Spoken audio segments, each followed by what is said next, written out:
Rezeki itu dibagi oleh Allah sesudah subuh, dan amalan-amalan kita dilaporkan kepada Allah Subhanahu wa Ta'ala itu di waktu sore hari atau di akhir siang. Maka siapa yang berada di dua waktu itu di dalam ketaatan kepada Allah, maka rezekinya dan amalnya akan diberkahi oleh Allah. 5 unsur yang disebutkan oleh Imam Al-Qurtubi, bahwa ciri kehidupan yang baik yang Allah akan berikan sebagai hadiah di dunia pada orang yang beramal soleh dengan rasa iman itu, di akhirat dia akan dapat balasan surga, tetapi di dunia dia akan dapat balasan hadiah hayatan thayyibah, kehidupan yang baik kalau dia beramal soleh penuh dengan keimanan.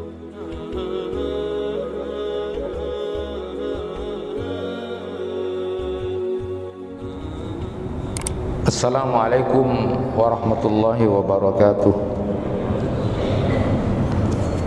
Alhamdulillahi rabbil alamin, wabihi nasta'inu ala umuri dunya waddin.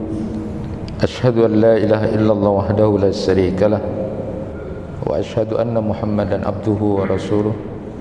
Allahumma salli wa sallim ala nabiyyina Muhammad wa ala alihi wa ashabihi ajma'in. Rabbi shrah li sadri wa yassir li amri wahlul 'uqdatam min lisani yafqahu qawli. Amma ba'd.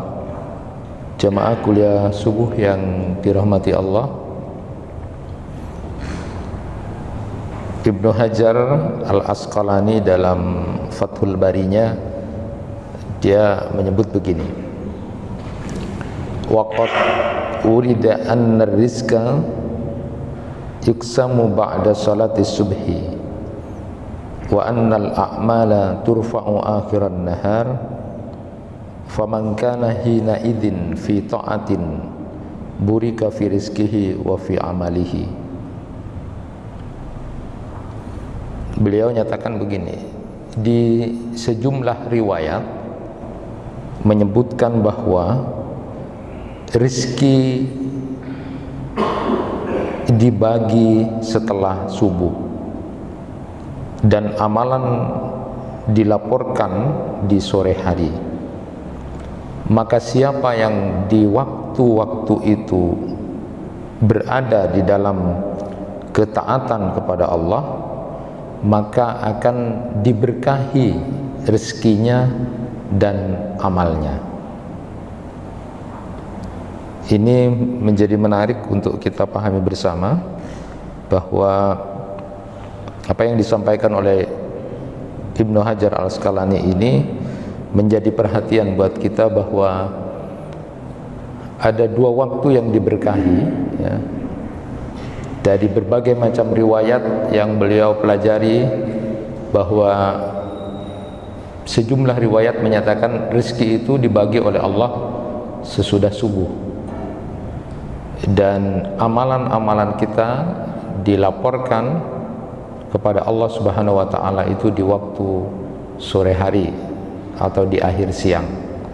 Maka siapa yang berada di dua waktu itu di dalam ketaatan kepada Allah, maka rezekinya dan amalnya akan diberkahi oleh Allah Subhanahu wa Ta'ala. Sebagaimana yang kita maklumi bersama berdasarkan hadis qudsi, bahwa para malaikat penjaga, malaikat al-fadah itu terdiri dari dua kelompok. Yang pertama yang menjaga waktu kita di waktu siang, dan yang menjaga kita di waktu malam. Dan di waktu pergantian itu adalah waktu subuh dan waktu asar. Sehingga ketika Allah Subhanahu wa Ta'ala bertanya kepada malaikat al-hafadhah itu yang menjaga kita itu, walaupun sudah tahu bagaimana keadaan hambaku di waktu kamu tinggal, maka kemudian kalau dijawab dalam keadaan sholat, maka itu berarti kita berada dalam ketaatan kepada Allah Subhanahu wa Ta'ala. Maka disebutlah ada keutamaan penting di waktu subuh dan di waktu asar itu. Kita juga memahami di dalam banyak ayat-ayat Al-Quran kita disuruh untuk berzikir kepada Allah paling tidak pagi dan sore. Artinya dua waktu ini kita diperintah untuk berada dalam ketaatan kepada Allah, minimal kita berada di dalam keadaan berzikir kepada Allah Subhanahu wa ta'ala. Jadi perintah-perintahnya disuruh kita untuk berzikir kepada Allah Subhanahu wa ta'ala di waktu pagi dan sore itu. Kita sudah maklum bersama bahwa waktu pagi adalah waktu kemudian dibagi rezeki itu. Nabi kita Nabi Muhammad SAW khusus berdoa kepada kita, Allahumma barik li ummati fi bukuriha. Kita sudah maklum itu semua. Oleh karena itu makruh hukumnya dan kemudian sangat tidak disukai tidur di waktu habis subuh sampai kemudian menjelang sholat duha atau pada saat sholat duha, karena itu adalah pembagian rizki, menunjukkan bahwa kita sedang bergerak, kita sedang melakukan aktivitas. Begitu juga di waktu asar, ini begitu sangat penting untuk kita pahami bersama bahwa waktu asar itu tidak main-main. Ada hadis Rasulullah SAW yang menyatakan, man taraka salatal asri faqad habita amaluhu. Barang siapa yang meninggalkan salat asar, maka sungguh telah terhapus amalnya. Hadis riwayat Bukhari. Ini jangan disepelekan. Memang ada ulama menyatakan bahwa ketika salat asar ditinggalkan, itu berarti ya salat asar itu saja amal-amalannya. Tetapi ada ulama yang menyatakan bahwa salat asar ketika ditinggalkan, maka amal kebaikan yang dilakukan hari itu akan menjadi terhapus. Sama dengan apa yang kemudian diucapkan ibunda kita Aisyah radhiyallahu anha ketika menyatakan kepada Zaid bin Arqam ketika melakukan jual beli ainah itu, annahu qad abtala jihadahu ma'a Rasulillah illa ayyatuba. Jadi ketika Zaid bin Arqam itu melakukan jual beli ainah ya, lalu kemudian Aisyah menyatakan dia sudah membatalkan, menghapus seluruh amalannya jihad bersama Rasulullah, eman sebenarnya itu, karena dia melakukan itu. Jadi belajar ilmu tentang amal-amal yang bisa menghapus atau merusak kebaikan yang kita lakukan juga penting, supaya kita tidak terjebak atau melakukan hal itu. Contoh asar yang sudah populer, innal abda la ya'malul amala sirran lillah la yattali'u alaihi ahadun illallah ta'ala fayatahaddasu bihi fayantakilu min diwanis sirri ila diwanil alaniyah summa yasiru fi dzalika diwan ala hasbim alaniyah fa in tahaddasa bihi lis-sum'ah wa talabil jahi wal manzilati inda ghairillahi ta'ala abtalahu kama law fa'alahu lidzalik. Ada seorang hamba, dia sudah berbuat amal, sudah tidak diketahui orang, dan itu menjadi amal rahasia dia, dan itu tentu adalah amal yang luar biasa. Amal yang dilakukan rahasia, cuma dia yang tahu dengan Allah, itu amalan yang luar biasa. Namun orang ini tidak sabar, lalu tiba-tiba bercerita akhirnya tentang amalan yang dia lakukan yang sebenarnya sudah menjadi amal rahasia dan utama itu.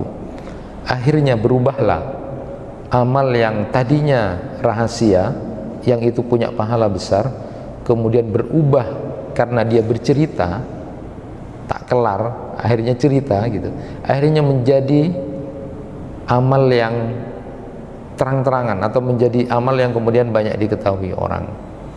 Saat perubahan itulah maka kemudian yang tadinya menjadi amal yang luar biasa, tetapi karena dia sudah berubah niat ingin diperdengarkan pada orang atau untuk sebuah kepentingan tertentu, atau kemudian dia ingin mendapatkan kedudukan tertentu dengan ceritanya yang sebenarnya sudah menjadi rahasia amal yang bagus, itu kemudian menjadi terang-terangan, maka kemudian apa yang dia lakukan membatalkan, menghapus amalan yang sebenarnya sudah dia dapat.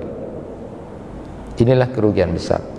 Oleh karena itu diantaranya saya selalu menyampaikan, jangan pernah meninggalkan sholat asar ya, berjamaah. Ini kaitannya dengan masalah waktu di awal waktu sholat asar. Kenapa? Karena riwayat dari Ibnu Umar radhiyallahu anhuma itu Rasulullah sallallahu alaihi wasallam bersabda, alladzi tafutuhu salatul asri ka'annama wutira ahluhu wa maluhu. Siapa orang yang terluput mengerjakan salat asar, maka seolah-olah dia telah kehilangan keluarga dan hartanya. Jadi saya sampaikan pada murid-murid saya, nah kalau sampai tidak salat asar di awal waktu atau berjamaah, biasanya menunda-nunda, memolorkan waktu, maka itu bisa dibayangkan seolah-olah kehilangan keluarganya dan hartanya. Pernahkah kita membayangkan suatu saat pulang ke rumah, anak istri kita atau keluarga kita, rumah kita habis ludes karena hilang, terbakar atau kemudian habis? Maka orang yang kemudian terluput untuk mengerjakan salat asar di awal waktu itu dan kemudian salat berjamaah itu, seperti itu keadaannya. Nah kalau itu ditanamkan kepada anak-anak kita luar biasa itu ya. Itu dari sisi permisalan ya. Tetapi dalam banyak riwayat itu disebutkan bahwa para sahabat takut sekali kalau untuk meninggalkan salat asar itu di awal waktu itu. Banyak riwayat yang kemudian menyebutkan, diantaranya adalah ketika Al-A'la bin Abdurrahman menemui Anas bin Malik berangkat sesudah duhur sampai kira-kira lebih jam 3 gitu, setengah 4-an lebih. Lalu Anas bin Malik bertanya, sudah salat asar belum? Sudah salat asar belum? Belum. Lalu kemudian Anas bin Malik menyatakan, saya mendengar Rasulullah sallallahu alaihi wasallam bersabda, kalau kemudian memolorkan waktu itu, salat asar itu, tilka salatul munafik yajlisu yarqubus syams hatta idza kanat baina qarnay syaitan qama fanaqaraha arba'an la yadhkurullah fiha illa qalila. Jadi kalau ada orang salat asar terus diolor-olor, ditunda-tunda sampai menjelang maghrib, kira-kira mulai jam 5 itu sampai jam 5 dia olorkan terus, maka itu seolah-olah seperti orang yang kemudian salatnya orang munafik, dan pada saat itu dia tidak disebut sebagai orang yang mengingat Allah kecuali sedikit, pada saat sudah seperti tanduk setan. Jadi kalau sudah jam menjelang maghrib itu seperti kita menyembah setan, tanduk setan. Jadi hati-hatinya jangan diolor-olor.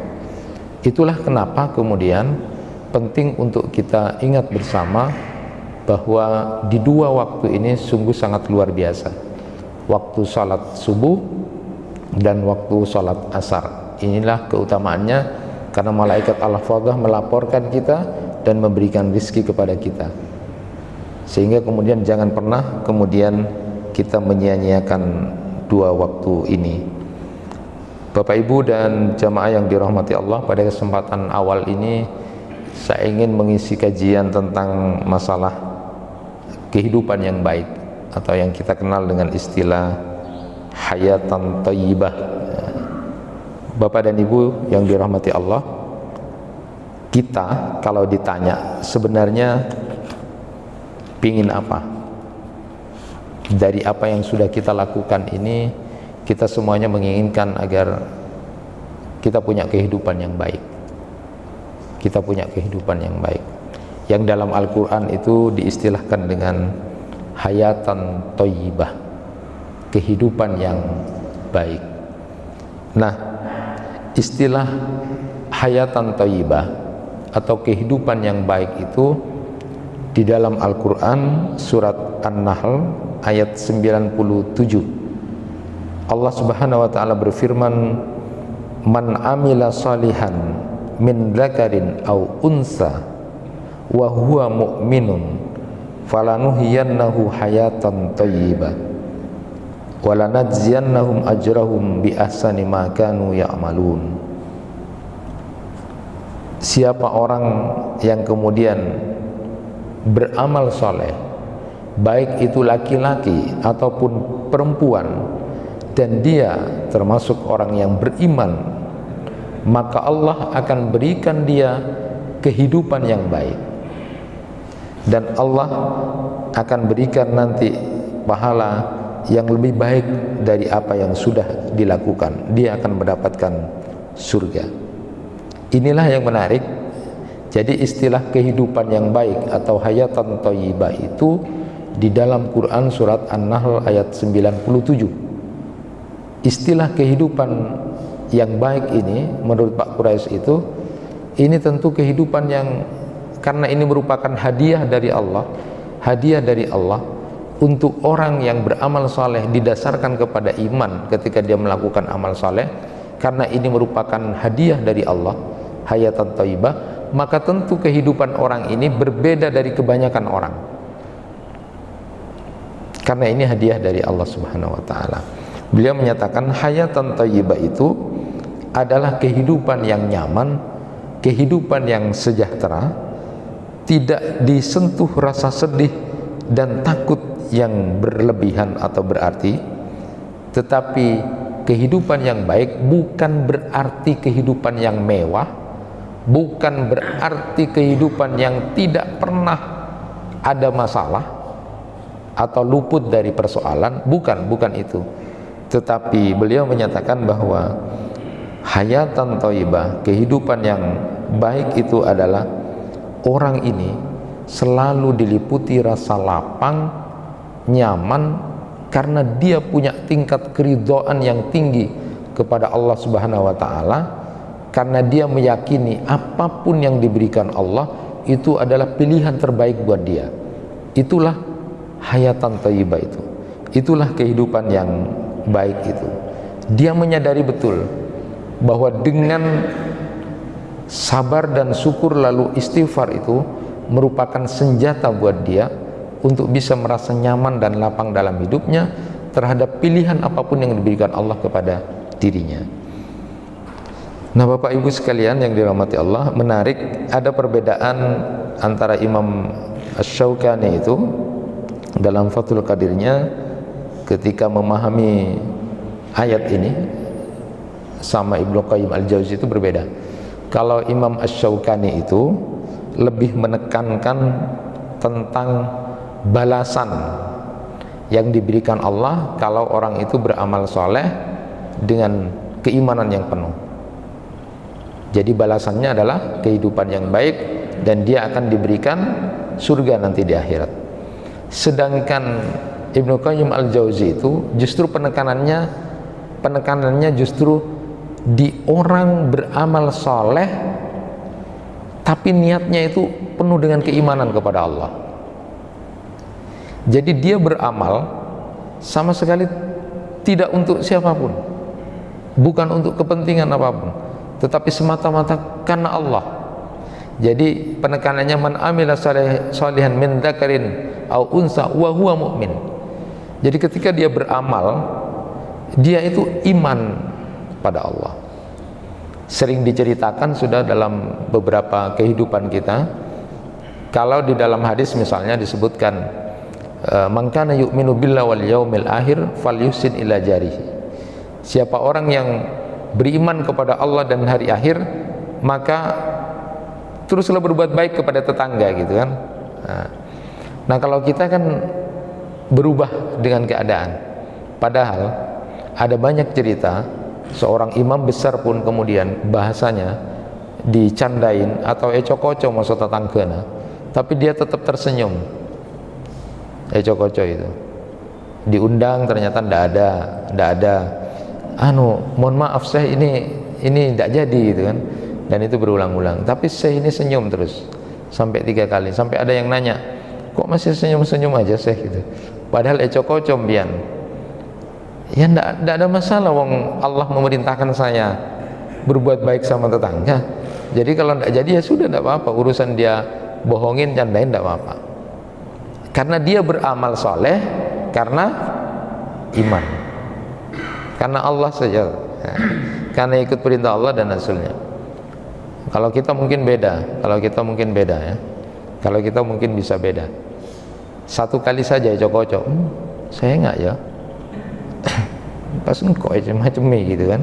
Pas saya cocok, langsung itu suka musuhin tetangganya kita. Nah ini yang sering kadang kontradiktif. Makanya Ibnu Qayyim itu menyatakan orang beramal soleh itu karena iman itu, karena iman.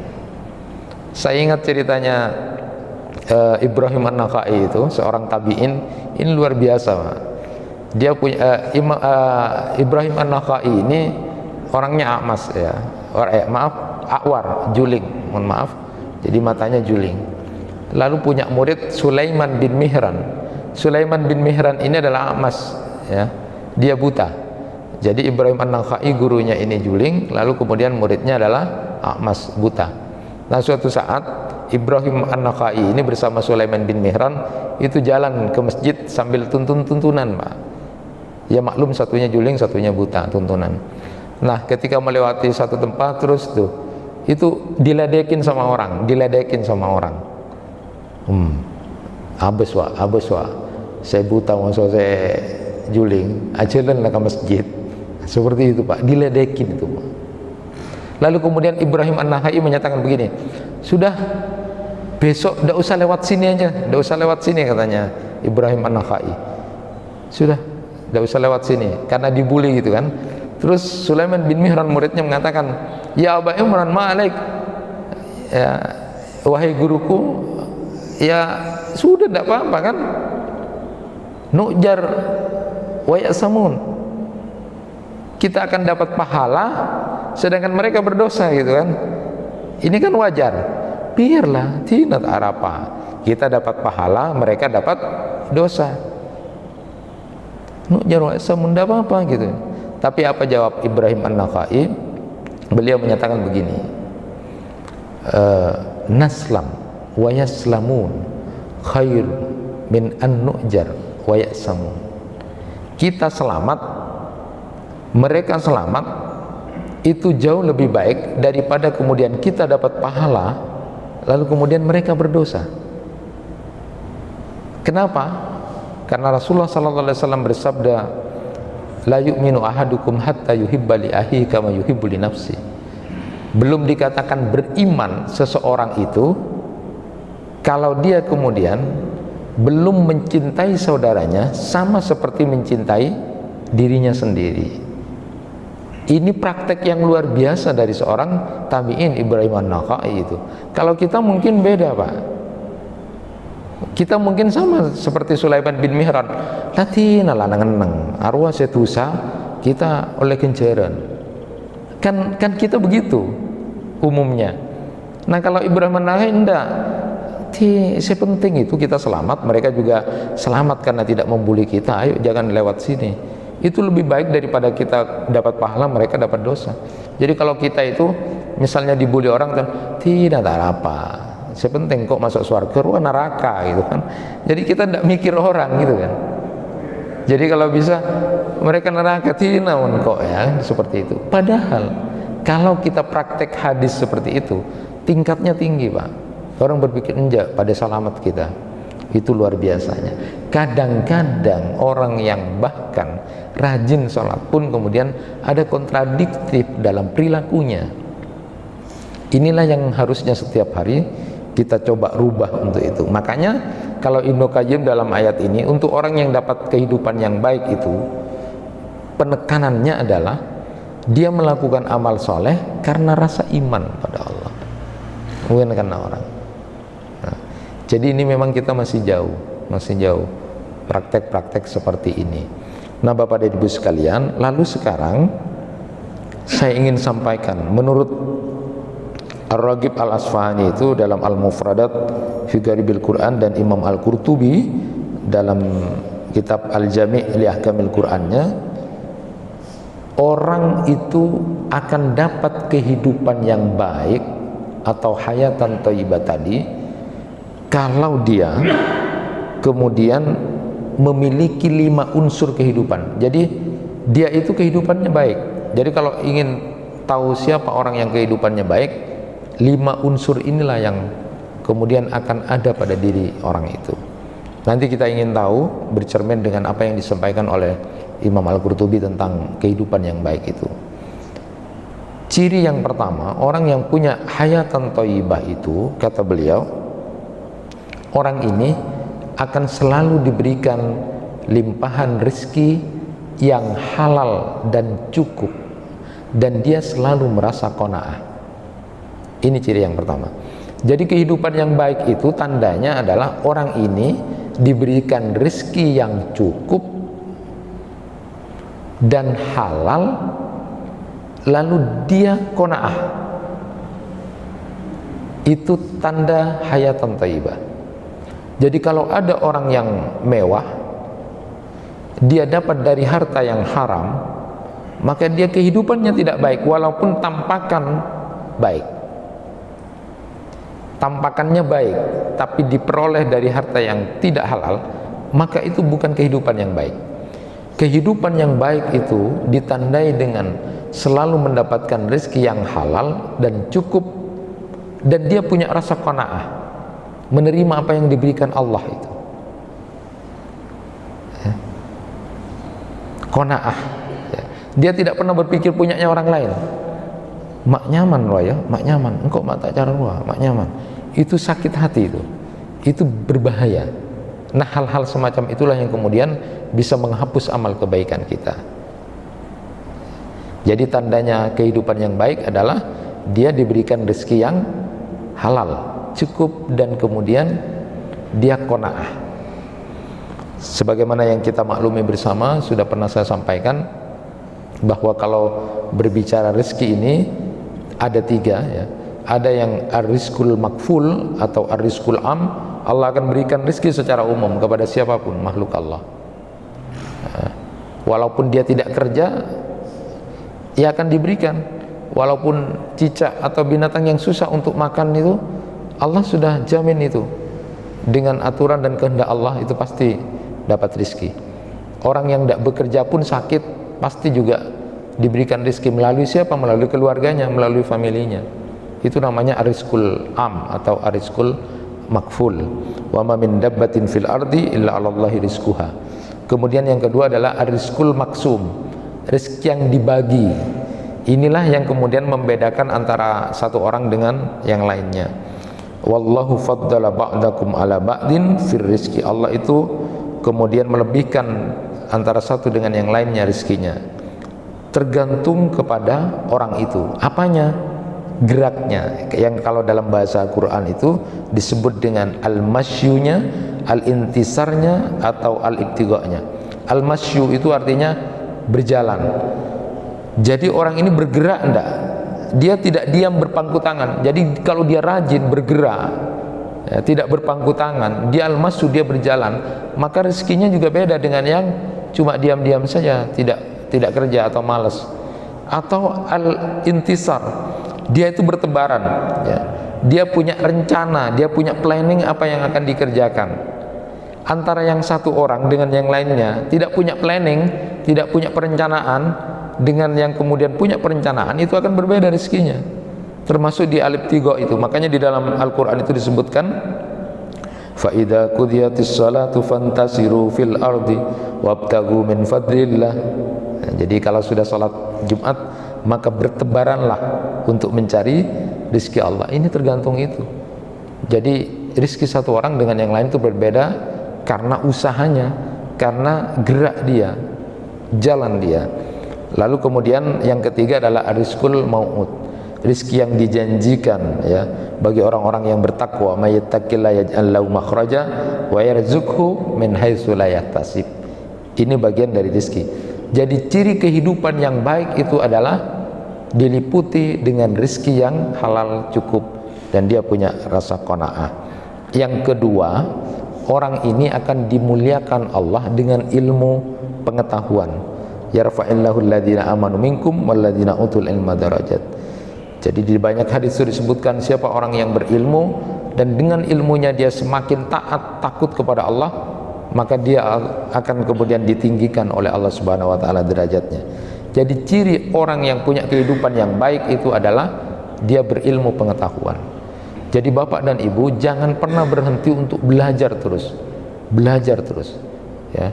Walaupun memang beberapa ulama salaf menyatakan satu sisi bahwa kita dianjurkan untuk berilmu karena itu jalan menuju surga, supaya apa yang kita lakukan didasarkan pada ilmu. Tapi di sisi lain, tamak kepada ilmu, rakus ingin mendengarkan, ingin berilmu, tapi tidak sempat ngerjakan apa yang kemudian dia ketahui, maka itu juga kecelakaan.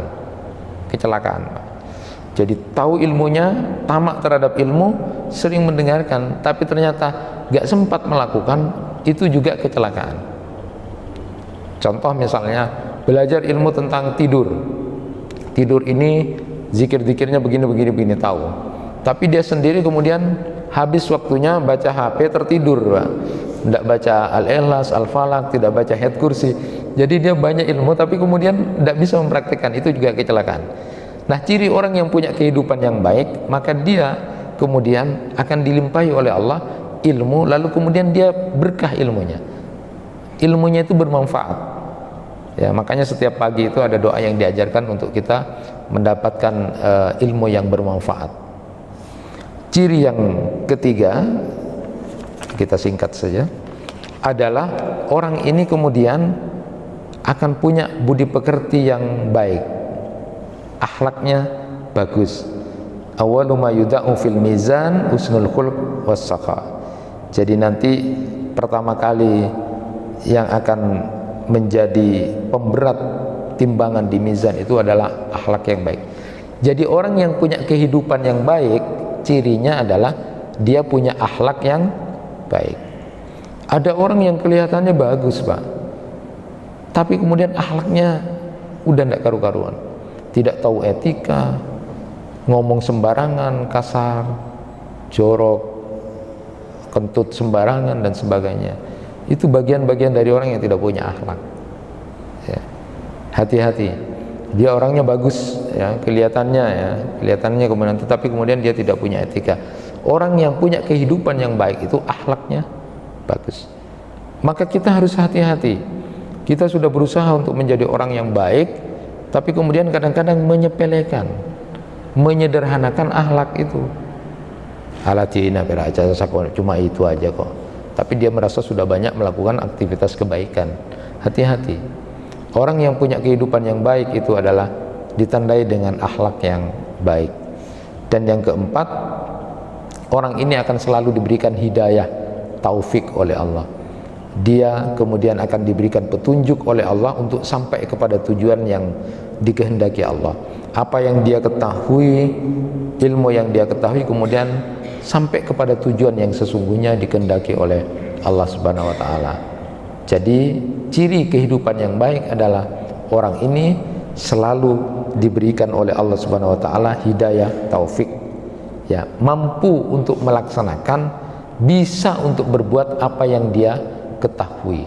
Dan yang terakhir, ciri orang yang kemudian punya kehidupan yang baik itu, dia diberikan investasi atau tabungan untuk akhirat dengan amal-amal soleh yang dia kerjakan. Nah, itu 5 unsur yang disebutkan oleh Imam Al-Qurtubi, bahwa ciri kehidupan yang baik yang Allah akan berikan sebagai hadiah di dunia pada orang yang beramal soleh dengan rasa iman itu, ya, dia akan merasa dan berada di dalam 5 kehidupan itu, 5 ciri itu, ya. Dan nanti di surga dia akan dapat, di akhirat dia akan dapat balasan surga. Tetapi di dunia dia akan dapat balasan hadiah hayatan thayyibah, kehidupan yang baik kalau dia beramal soleh penuh dengan keimanan. Cirinya adalah orang ini rezekinya halal dan qanaah, orang ini selalu belajar, selalu dapat ilmu pengetahuan, lalu kemudian bermanfaat buat dia. Yang ketiga, akhlak orang ini semakin baik, akhlaknya semakin bagus, dan orang ini selalu diberi petunjuk oleh Allah, dimudahkan untuk melaksanakan apa yang menjadi pengetahuan dia, dan kemudian dia tidak cuma berpikir beramal pada saat hidup ini, tetapi dia berpikir amalnya nanti ketika dia mati masih tetap mengalir kepada dia. Itulah orang yang punya ciri kehidupan yang baik. Mudah-mudahan Allah Subhanahu wa taala memberikan kita hayatan thayyibah, kehidupan yang baik di dunia ini, dan nanti akan mendapatkan balasan surga di akhiratnya. Dan pada saat itu ketentuannya adalah kita berusaha untuk terus melakukan amal-amal kebaikan, amal-amal soleh dengan niat hanya untuk Allah, hanya karena Allah, bukan karena keadaan orangnya, bukan karena apa-apa, tapi didasarkan pada iman kepada Allah. Dialah orang yang akan dapat kehidupan yang baik atau hayatan thayyibah. Mudah-mudahan bermanfaat, kurang lebihnya mohon maaf. Wassalamualaikum warahmatullahi wabarakatuh.